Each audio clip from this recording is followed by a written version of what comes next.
अस्सलाम वालेकुम नाज़रीन, अल्लाह ताला की रहमत से आज का व्लॉग स्टार्ट करते हैं। ये गांव में सुबह सुबह आप ताजगी देखें, सुबह का मंजर है। ये सरसों भी तैयार होने वाला है, यानी कि अभी तैयार हो चुका है ऐसे कह सकते हैं। 2-4 दिन में मज़ीद ये अपनी कद काट बढ़ा लेगा। ये इसके साथ ये गन्नों की खाल की साइड पे गन्नों की काश्त है, आप देख सकते हैं। पंजाब में गन्नों की काश्त हो रही है हर जगह पे। तो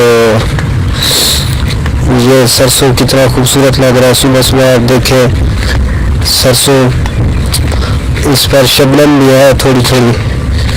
तो क्या ही नज़ारा है सुबह का। गाँव की लाइफ एक नेमत से कम नहीं है। गाँव की सेहतमंद ग़िज़ा, सेहतमंद चीज़ें।